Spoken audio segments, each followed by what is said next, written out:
فرماتے ہیں شہتوت کا درخت دیکھا ہے؟ شہتوت کا درخت آپ نے دیکھا ہے؟ شہتوت جو ہے بہت باریک باریک سے پھل ہوتے ہیں، میٹھے ہوتے ہیں، اور اس کا پتا جو ہے وہ کئی قسم کے جانور کھاتے ہیں۔ شہتوت کے پتے کو شہد کی مکھی بھی چوستی ہے، شہتوت کے پتے کو گائے بکریاں بھی کھاتی ہیں، ہرن بھی کھاتی ہے، یہ سب کے سب شہتوت کے پتے کو کھاتے ہیں۔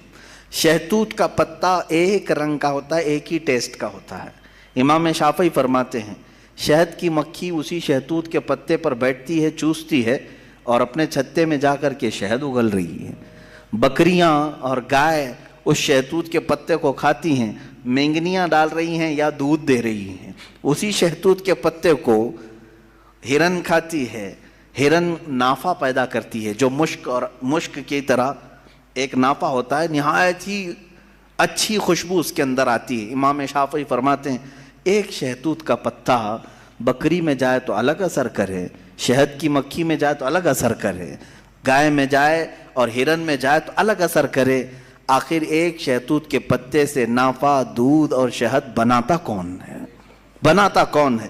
اسی میں امام شافعی فرماتے ہیں ہم روٹی کا ایک ٹکڑا کھاتے ہیں، روٹی کا ایک ٹکڑا کھاتے ہیں، اندر جسم میں یہ روٹی جانے کے بعد آپ سب کو معلوم ہے اس میں سے کچھ حصہ گوشت بنتا ہے، کچھ حصہ خون بنتا ہے، کچھ حصہ پیپ بنتا ہے، کچھ حصہ منی بنتا ہے، باقی کا بچا ہوا فضلہ پخانہ بن کر نکل جاتا ہے۔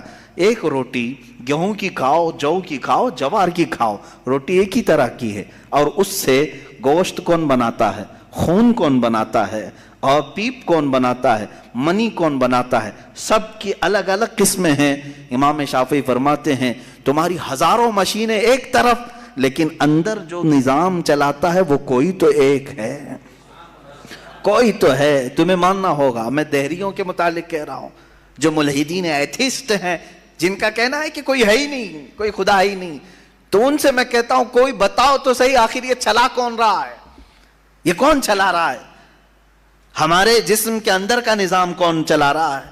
اور قرآن نے انہی کی طرف بار بار اشاروں میں بتایا ہے، آیات میں، کہ کیا تم دودھ کو نہیں دیکھتے؟ دودھ کہاں سے پیدا ہوتا ہے؟ کہ اللہ تعالیٰ فرماتا ہے کہ ہم نے دودھ کو گائے کے خون اور اس کے گوبر کے بیچ میں سے پیدا کیا ہے۔ اس کا فضلہ گائے کا گوبر ہے پیٹ کے اندر، اور اس کا خون بھی ہے، خون نہایت ہی سرخ، گوبر نہایت ہی الگ رنگ کا، اور اس کے بیچ سے صاف و شفاف دودھ کا نکلنا، دودھ آتا ہے، نہ کبھی اس میں گوبر کی بو آئی، نہ کبھی خون کا رنگ آیا۔ قرآن کہتا ہے آخر یہ کون ہے جو اس طرح صاف ستھری غذا نکالتا ہے تمہارے لیے؟ کیا شہد کی مکھی کو نہیں دیکھتے؟ قرآن کہتا ہے جب وہ ڈنک مارتی ہے تو اس کے زہر کا کوئی علاج نہیں ملتا۔ شہد کی مکھی اگر ڈنک مارے تو زہر چڑھ جاتا ہے اور کئی لوگوں کی موت بھی ہوتی ہے، لیکن وہی اپنے چھتے پہ بھی تھوکے تو وہ نہایت ہی میٹھی غذا ہے، نہایت ہی میٹھی غذا ہے۔ شہد کی مکھی اپنا رس چھتے پر ڈالے تو وہ دنیا کی سب سے اچھی غذا، وہی اگر کسی کو ڈنک مارے تو سب سے برا زہر ہے۔ اعلیٰ حضرت رضی اللہ تعالیٰ عنہ نے اپنے آپ کو یوں فرمایا ہے کہ میں وہ شہد کی مکھی ہوں جس کی مٹھاس کا بھی جواب نہیں، جس کے ڈنک کا بھی جواب نہیں۔ یہ تو ضمناً میں نے بات عرض کی، خدا قدیر و جبار کے وجود پر میرے عزیزو ایک دو نہیں، لاکھوں مثالیں دنیا میں ہیں، لاکھوں مثالیں۔ ابھی تو کائنات کے رازوں تک ہم پہنچے ہی کہاں ہیں؟ سمندر کے اندر کی دنیا، پیڑ پودوں کے اندر کی دنیا۔ اب آئیں امام احمد بن حنبل رضی اللہ تعالیٰ عنہ، یہ کیا فرماتے ہیں؟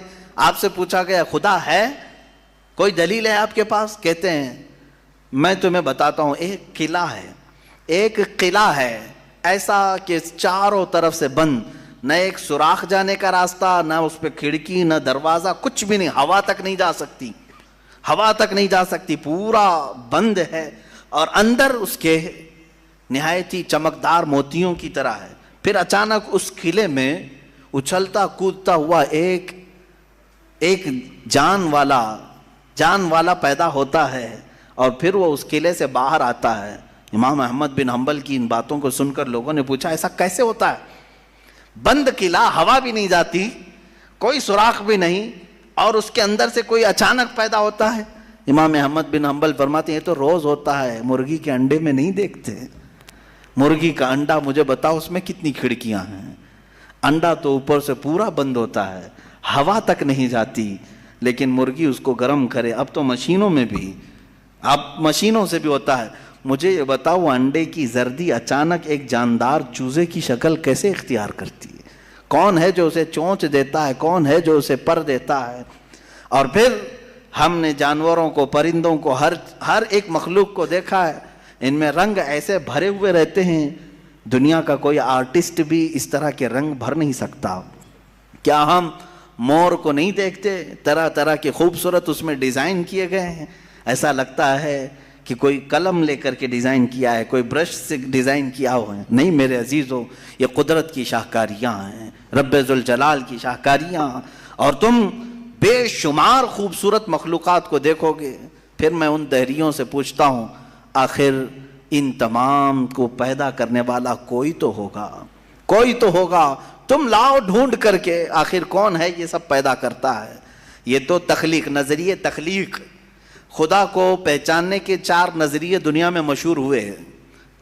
الہیات، اس کو علم الہیات کہتے ہیں جو میں بیان کر رہا ہوں، تھیولوجی، سائنس کے نظریے سے بھی، یعنی اللہ کو پہچاننے کے لیے، خدا کو ڈھونڈنے کے لیے نظریے بنائے گئے، فلسفیوں نے الگ، سائنٹسٹ نے الگ، علماء ربانیین نے الگ، حکماء نے الگ، سب کے اپنے اپنے نظریے ہیں۔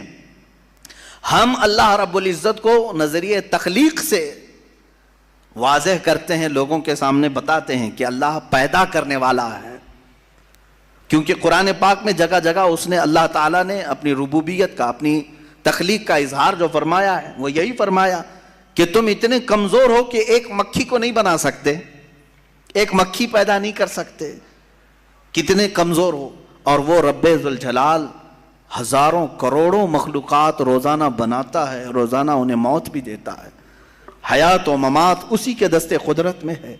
عزیزان گرامی وقار، اللہ تعالیٰ کی بے شمار صفات میں سے مجھے کئی صفات پر عرض کرنا تھا، میں سب سے پہلے اس کے وجود پر آپ کے سامنے یہ دلائل رکھا۔ عام مسلمان بھی کسی دہریے سے کہہ سکتا ہے کہ اللہ کے نہ ہونے پر جو تو اس قدر ناچ رہا ہے، آج ایتھیزم کا بہت زیادہ آج چل رہا ہے، وہ کہتے ہیں کوئی دین دھرم ہوتا نہیں، کچھ نہیں ہوتا ہے، کوئی خدا نہیں ہوتا، دنیا میں ایسے ہی چل رہے ہیں۔ مذاق کر رہے ہو، مذاق کر رہے ہو میاں، ابھی تک تو وہ آٹومیٹک گاڑی بھی نہیں آئی بغیر ڈرائیور والے، ابھی تم بول رہے ہو، ابھی تم بول رہے ہو۔ بہرحال دنیا میں کوئی چیز کو بنانے والا ہوتا ہے، آٹومیٹک گاڑی آ بھی گئی تو میری اس دلیل کو یہ مت سمجھ لینا کہ گاڑیاں بغیر ڈرائیور کے نہیں چل سکتی۔ مفتی صاحب نے کہا آپ تھوڑے دنوں کے بعد آنے والی ہے، اس کا مطلب کیا بغیر ڈرائیور کے بھی سب چلتی ہیں؟ میری یہ دلیل اس لیے نہیں ہے، بغیر ڈرائیور والی گاڑی اگر چل بھی گئی تب بھی میں سوال کروں گا کہ اس کو آخر گاڑی کو بنایا کون ہے؟ یہ بنایا کون ہے؟ کوئی تو انسان بنایا ہوگا۔ تو اسی طرح سے ہر چیز کو دنیا کی آپ کو یہ علم لے کر کے جاتا ہے تھیولوجی کا کہ کوئی نہ کوئی اس کا پیدا کرنے والا ہے، بنانے والا ہے۔ فلسفی ان کے ہاں ایک قانون ہے، دور اور مسلسل، یعنی تسلسل، کنٹینیو کوئی چیز ہو نہیں سکتی۔ مثال کے طور پر مجھے پیدا کرنے والا کوئی ہے اور اس کو پیدا کرنے والا کوئی ہے، اس کو پیدا کرنے والا، یہ جو سوچ ہے تسلسل اس کو کہتے ہیں۔ کہیں جا کر کے سٹاپ ہونا پڑے گا، کہیں جا کے سٹاپ ہونا پڑے گا تمہیں۔ میں پیدا ہوا میرے باپ سے، میرے باپ پیدا ہوئے دادا سے، دادا پر دادا سے، یہ سلسلہ چل کر کے کہیں تو سٹاپ ہوگا، کہیں جا کے ختم ہونا ہے۔ تو فلسفی اس بات کو مانتے ہیں کہ دور اور تسلسل محال ہے، یعنی کنٹینیو ایسی جاتا رہے، یہ محال ہے۔ ان کے ہاں ایسا ہے۔ میرے عزیزو، اب اگر میں ان سے سوال کروں کہ جیسے بہت سارے لوگ بھگوانوں کو بھی مان لیے، جبکہ بھگوان کی بیوی بھی ہے، بھگوان کے بچے بھی ہے اور بھگوان کا باپ بھی ہے، تو پھر اب سوال آئے گا کہ بھگوان کا دادا کون، بھگوان کا پردادا کون؟ پھر وہ نسب چلے گا، کہیں تو جا کے رکنا ہے، کہیں تو جا کے رکے گا۔ بچے ہیں تو اب تک ان کی نسل کیوں نہیں؟ بھگوان کے بھی بیٹے بیٹیاں تھیں نا، بہت سارے بھگوانوں کا تذکرہ ہندوستان میں ہے، ان کے بیٹے بیٹیاں بتائی گئی ہیں، کتنے بیٹے تھے، رام کے بھی، کرشن کے بھی، سب کے بھی بتائے گئے ہیں بیٹے بیٹے. تو اب اولاد کہاں ہیں؟ باپ دادا کہاں تھے؟ میرے عزیزوں، میری اس بات کو یقیناً کوٹ کیا جائے گا. مجھے معلوم ہے چند دنوں پہلے یہ کہہ رہا تھا اورنگزیب کی اولاد برتن مانج رہی ہے، ٹیپو سلطان کی اولاد پنچر لگا رہی ہے. تجھے تو یہ ٹیپو سلطان اورنگزیب کی اولاد نظر آئی، ان کی کہاں ہے جن کا میں ذکر کر رہا ہوں؟ ان کی کہاں ہے؟ اور بہرحال اورنگزیب اور ٹیپو سلطان ان تمام کو چھوڑو، ان کی اولاد کو تو نے برتن مانجتے یا پنچر لگاتے تو دیکھا اللہ نے تو تجھے بانج بنا کر رکھا ہے. تیرے سے کوئی چیز نہیں آ سکتی سوائے گوبر اور غلاظت کے، کوئی چیز نہیں آ سکتی. میرے عزیزوں، میں یہاں عرض یہ کر رہا ہوں دور اور تسلسل، کہ اگر اس طرح کسی کا باپ ہے تو پھر دادا بھی ہوگا، دادا ہے تو پردادا بھی ہوگا، یہ چلتا رہے گا سلسلہ. یہ اسلام یہ ہے جس نے کہا قل هو اللہ احد اللہ الصمد لم یلد ولم یولد. کہو وہ اللہ ایک ہے، اللہ بے نیاز ہے. لم یلد، نہ وہ کسی سے پیدا ہوا ہے، ولم یولد، نہ اس سے کوئی پیدا ہوگا. اس سے کوئی لم یلد، نہ اس سے کوئی پیدا نہیں ہوا اور نہ وہ کسی سے پیدا ہوا. یہاں ختم ہو گئی بات. اب نہ میرے خدا کا کوئی باپ ہے، نہ بیٹا ہے، نہ بھائی ہے، نہ بہن ہے. کہیں یہ تصور آئے گا ہی نہیں. تم ہم سے یہ سوال نہیں کر سکتے کہ اللہ کے آبا و اجداد کہاں ہے، اولاد کہاں ہے. ہم نے خدا کو مانا ہی ایسے ہے کہ وہ جسم و جسمانیت سے بھی پاک ہے، رشتہ داری سے پاک ہے، کوئی نہ اس کا ہمتا ہے، ایک ہی سب کی سنتا ہے. یہ اللہ تبارک و تعالیٰ کے متعلق ہمارا یقین یہی ہے. عزیزان گرامی وقار، دور اور تسلسل کا جو قانون ہے میں نے یہی بتایا کہ بعض لوگ اس چیز کے ذریعے سے بھی چاہیں تو ہدایت حاصل کر سکتے ہیں کہ کہیں تو جا کے ہمیں فل سٹاپ ہونا پڑے گا. کوئی تو ہے جو اینڈ ہے، اس کو کوئی پیدا کرنے والا نہ ہو، جا کر کے تمہیں ختم ہونا پڑے گا ایک نہ ایک جگہ. کہ کوئی تو ہے جو لاسٹ ہے، اس کو کوئی نہ پیدا کیا ہو. اگر اس کو بھی کوئی پیدا کیا ہے تو پھر یہ بھی بات ہے کہ اس کو بھی کوئی پیدا کیا ہوگا. تو ہمیں ایک ایسی ذات ماننی پڑے گی جس کو کوئی نہ پیدا کیا ہو. تبھی جا کر کے ہم یہ کہتے ہیں وہ جو ذات تم جا کر اینڈ ہوگے اسی کا نام اللہ رب العزت ہے.